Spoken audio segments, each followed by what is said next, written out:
물질적으로 풍요로워질 줄 알았던 노후가 오히려 불안과 후회의 시간이 된다면 얼마나 두려울까요? 많은 사람들이 은퇴를 앞두고 이제는 나를 위해 살자고 다짐합니다. 특히 수십 년 동안 가족을 위해 일한 택시기사, 버스기사, 제조업 근로자 같은 분들은 더욱 간절합니다. 그래서 제주도 같은 아름다운 곳에 내려가 카페를 열거나 조용히 살아보겠다는 꿈을 꾸곤 합니다. 그러나 꿈꾸던 삶은 생각보다 훨씬 현실적이고 경제적이라는 벽 앞에 좌절하는 경우가 많습니다. 오늘은 택시기사로 오랫동안 일하다가 은퇴 후 제주도 이주를 선택했지만 예상치 못한 경제적 몰락을 경험한 사례를 통해 은퇴 준비의 본질이 무엇인지 함께 생각해 보려 합니다. 그리고 이와 비슷한 다른 사례 3가지도 소개하며 우리의 은퇴 준비를 점검해 보려 합니다. 서울에서 30년 넘게 택시를 몰았던 박성수 가명 씨는 하루 12시간 넘게 도로 위를 달렸습니다. 힘든 삶이었지만 은퇴 후 제주도에 작은 집을 마련하고 텃밭을 가꾸며 살겠다는 소박한 꿈을 품고 버텼습니다. 그는 은퇴 직전 퇴직금과 약간의 저축, 그리고 노후를 위해 모아둔 돈을 합쳐 약 2억 원을 손에 쥐었습니다. 이 돈이면 제주도에 작은 전원주택을 사고 조금씩 아르바이트를 하며 충분히 살 수 있을 거라 믿었습니다. 하지만 제주도의 부동산 시장은 생각보다 훨씬 달랐습니다. 코로나 이후로 제주에 내려오는 사람들이 급격히 늘어나면서 땅값과 집값이 치솟아 있었던 것입니다. 처음 생각했던 집보다 훨씬 작은 집도 2억 원이 넘는 상황이었고 시골로 더 들어가려면 교통, 의료, 생활 인프라가 거의 없는 지역이어야 했습니다. 결국 그는 적당한 집을 하나 구입했지만 이사 비용, 인테리어 비용, 차량 구매 비용까지 추가로 발생하며 2억 원 중 대부분을 썼고 생활비로 쓸 돈은 거의 남지 않게 되었습니다. 제주도에서 텃밭 가꾸며 살겠다는 꿈은 곧 깨졌습니다. 생활비를 벌기 위해 다시 일을 찾아야 했는데 나이 많은 이주민에게 일자리는 흔치 않았습니다. 결국 편의점 심야 아르바이트를 시작했지만 고된 노동과 점점 줄어드는 건강 속에서 그는 삶의 만족감을 잃어갔습니다. 결국 몇 년 만에 서울로 다시 올라와야 했고 그 과정에서 남은 재산마저 대부분 소진해 버렸습니다. 이 사례는 은퇴 이후 단순한 장소의 변화만으로 삶이 좋아질 것이라는 착각이 얼마나 위험한지를 보여줍니다. 은퇴는 이제 쉬는 삶이 아니라 새로운 형태의 생존임을 인정해야 합니다. 비슷한 사례는 또 있습니다. 첫 번째 사례는 대기업 생산직에서 은퇴한 김정호 가명 씨 이야기입니다. 그는 30년 넘게 한 공장에서 일했고 나름 퇴직금도 3억 원 가까이 모았습니다. 하지만 은퇴 후 제2의 인생을 살아야 한다며 경기도 외곽의 작은 카페를 창업했습니다. 카페는 로망이었습니다. 커피 내리며 사람들과 소통하는 삶을 기대했지요. 그러나 카페는 생각보다 훨씬 경쟁이 치열했습니다. SNS 마케팅, 트렌디한 인테리어, 끊임없는 신메뉴 개발까지 모두 사업가처럼 움직여야 했지만 김 씨는 그저 정직하고 성실하게만 하면 될 거라 믿었습니다. 2년 만에 적자를 견디지 못하고 가게를 접었고 남은 것은 대출뿐이었습니다. 두 번째 사례는 퇴직 후 전원 생활을 꿈꿨던 이은희 가명 씨입니다. 이 씨는 서울에서 은퇴한 뒤 충북의 한 농촌으로 내려가 귀농을 결심했습니다. 처음에는 농촌 지원금, 창업 자금 등을 받아 시작했지만 문제는 농사를 전혀 몰랐다는 것이었습니다. 비료, 농약, 기계 다루는 법부터 판매 루트까지 모든 게 처음이었고 지역 사회에 녹아드는 것도 쉽지 않았습니다. 결국 몇 년 만에 수익은커녕 생활비도 건지지 못했고 다시 도시로 돌아가야 했습니다. 이 과정에서 집값 하락으로 자산도 크게 줄어들었습니다. 세 번째 사례는 프리랜서로 은퇴를 준비했던 장민수 가명 씨입니다. 그는 50대 중반에 조기 퇴직한 후 나만의 브랜드를 만들어 온라인 강의로 돈을 벌겠다는 꿈을 꾸었습니다. SNS를 통해 마케팅을 하고 온라인 콘텐츠를 판매하려 했지만 시장은 생각보다 냉정했습니다.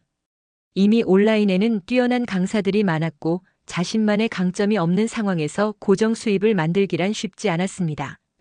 결국 몇 년간 모아둔 생활비를 다 쓰고 나서야 현실을 인정할 수밖에 없었습니다. 이 3가지 사례 모두 공통점이 있습니다. 첫째, 희망적인 시나리오만 생각했다는 것. 실패할 가능성, 수익이 나지 않을 경우를 계산하지 않았습니다. 둘째, 새로운 환경에 적응해야 한다는 사실을 간과했다는 것. 농촌, 제주도, 창업시장 모두 기존의 도시 생활과는 완전히 다른 생태계를 가지고 있었습니다. 셋째, 은퇴 후에도 안정적인 현금 흐름이 필요하다는 기본을 잊었다는 것. 노후 자금이 한 번 필요한 게 아니라 지속적으로 필요한 구조라는 걸 충분히 준비하지 못했습니다. 그래서 우리는 오늘 이 이야기를 통해 꼭 다시 생각해야 합니다. 은퇴 후에도 일할 수 있는 구조를 만들어야 합니다. 이것은 단순히 노동을 계속하라는 뜻이 아닙니다. 투자 수익, 임대 수익, 소자본 온라인 사업, 파트타임 일자리 등 다양한 수단으로 지속적인 현금 흐름을 확보하는 설계를 해야 한다는 의미입니다. 또한 새로운 곳에서 새로운 삶을 시작할 때는 적응 비용을 반드시 계산해야 합니다. 주거비, 생활비, 교통비, 의료비 등 기본 생활비 외에도 사회적 관계를 새로 구축하는 데 드는 시간과 비용을 고려해야 합니다. 좋은 공기만으로는 외로움과 불편을 이겨낼 수 없습니다. 그리고 마지막으로 은퇴 후의 꿈은 현실성이 뒷받침될 때만 가치 있다는 사실을 기억해야 합니다. 하고 싶은 것만 바라볼 것이 아니라 할 수 있는 것을 냉정히 따져봐야 합니다. 오늘 소개한 택시기사님의 사례처럼 누구나 소박한 행복을 꿈꿉니다. 하지만 그 행복은 스스로 준비한 만큼만 허락된다는 사실을 절대 잊지 말아야 합니다. 꿈을 꾸는 것도 좋지만 꿈을 현실로 만들 수 있는 준비가 없다면 그것은 오히려 가장 무서운 환상이 될 수 있습니다. 여러분은 어떤 은퇴를 준비하고 계신가요? 오늘 이 이야기를 통해 조금 더 냉정하고 조금 더 깊이 있는 계획을 세워보길 진심으로 바랍니다. 은퇴는 끝이 아니라 새로운 시작입니다. 다만 그 시작을 위해서는 어릴 적만큼이나 철저한 준비가 필요합니다.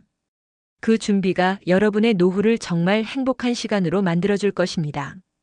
경제적 준비가 은퇴 후 삶의 질을 결정짓는 중요한 축이라면 또 하나 절대 간과해서는 안 되는 것이 있습니다. 바로 뇌 건강과 정신적 회복력입니다. 은퇴는 단순히 직업을 내려놓는 것이 아닙니다. 오랫동안 해오던 사회적 역할, 정체성, 일상의 리듬이 무너지는 사건입니다. 과학적 연구에 따르면 은퇴 이후 활동량이 급격히 줄어들면 뇌 기능 역시 빠르게 저하될 수 있다는 사실이 밝혀졌습니다. 특히 규칙적인 사회적 상호작용과 일상적 스트레스 적당한 스트레스는 뇌를 활성화시키는데 큰 역할을 했는데 이 부분이 사라질 경우 뇌는 점점 게으른 상태에 빠져듭니다. 2003년 미국 국립노화연구소 NIA가 진행한 연구에서는 사회적 관계가 단절되거나 일상적 목적이 사라진 은퇴자들이 그렇지 않은 사람들에 비해 알츠하이머병에 걸릴 확률이 2배 이상 높다는 결과를 발표했습니다. 또 일상적 목표를 유지하는 사람들이 그렇지 않은 사람들보다 평균 수명이 7년이나 길어졌다는 연구도 있습니다. 그렇다면 우리는 경제적 준비와 함께 어떻게 뇌 건강과 정신적 회복력을 지킬 수 있을까요? 첫째, 새로운 목표와 규칙적인 루틴을 만들어야 합니다. 목표는 인간의 뇌를 움직이는 강력한 에너지입니다. 단순히 살아간다는 것만으로는 부족합니다. 매일 해야 할 일 달성하고 싶은 작은 목표를 스스로 설정해야 합니다. 이를테면 하루 만보 걷기, 일주일에 책 한 권 읽기, 혹은 동네 작은 모임에 정기적으로 참여하는 것도 좋습니다. 목표가 있는 생활은 뇌를 끊임없이 활성화시키고 도파민 동기와 즐거움을 관장하는 신경전달 물질의 분비를 촉진합니다. 둘째, 사회적 연결을 끊지 않아야 합니다. 은퇴 후 외로움은 단순한 감정 문제가 아닙니다. 외로움 롤리너스 자체가 심혈관 질환, 치매, 우울증의 위험을 높인다는 연구가 이미 다수 발표되었습니다. 하버드 대학교의 80년 장기 연구에서도 행복한 노후를 결정짓는 가장 중요한 요소는 돈도 성공도 아닌 깊은 인간관계였다고 결론을 내렸습니다. 따라서 은퇴 후에도 꾸준히 사람을 만나고 대화하고 소속감을 느낄 수 있는 모임이나 커뮤니티에 참여해야 합니다. 셋째, 신체 활동은 선택이 아니라 필수입니다. 운동이 몸에 좋다는 것은 누구나 알지만 운동이 뇌에도 직접적인 영향을 미친다는 사실을 아는 사람은 많지 않습니다. 특히 유산소 운동 걷기, 자전거 타기 등 해마 히포캠퍼스, 기억을 담당하는 뇌 부위의 크기를 유지하거나 오히려 키울 수 있다는 연구 결과가 있습니다. 2011년 미국 신경과학회 발표에 따르면 규칙적인 유산소 운동을 한 노인들은 운동을 하지 않은 사람들에 비해 기억력 테스트 점수가 25%나 더 높았다고 합니다. 즉, 운동은 단순히 근육을 유지하는 것이 아니라 뇌 자체를 젊게 만드는 약인 셈입니다. 넷째, 새로운 학습에 도전해야 합니다. 나이가 들수록 새로운 것을 배우는 것은 점점 부담스럽고 귀찮게 느껴질 수 있습니다.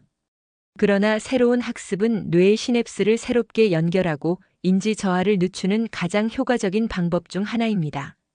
특히 악기 연주 배우기, 외국어 공부, 새로운 기술 습득의 영상 편집, SNS 사용법 등은 뇌의 다양한 영역을 동시에 자극하여 강력한 효과를 낸다고 알려져 있습니다.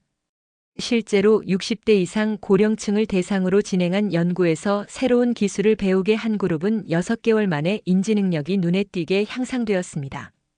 마지막으로 긍정적인 정서와 감정 조절이 필요합니다. 은퇴 후에는 좌절, 외로움, 경제적 불안 등 다양한 스트레스 요인이 몰려옵니다. 이때 부정적인 감정에 빠지지 않고 유연하게 상황을 받아들이는 정서적 회복 탄력성이 매우 중요합니다. 심리학에서는 이를 감정 탄력성 이모셔널 리질리언스이라고 부르는데, 감정 탄력성이 높은 사람은 스트레스를 받더라도 더 빨리 회복하고 심리적 건강을 유지할 가능성이 높다고 합니다. 명상, 감사 일기 쓰기, 심리 상담 등을 통해 감정 탄력성을 키울 수 있습니다. 정리하면 은퇴 후 경제적 기반을 튼튼히 준비하는 것은 필수지만 그 위에 정신적 건강과 뇌 건강을 지키는 준비까지 더해야만 진짜 행복한 은퇴가 완성됩니다. 경제적 안정, 정신적 활력, 사회적 연결, 이 세 가지가 균형을 이룰 때 우리는 은퇴 이후에도 건강하고 존엄하며 의미 있는 삶을 살아갈 수 있습니다. 지금부터라도 늦지 않았습니다. 경제적 준비만큼 내 뇌를 지키기 위한 준비도 함께 시작해보세요. 여러분이 꿈꾸는 노후는 단순한 생존이 아니라 진정한 삶이어야 하니까요.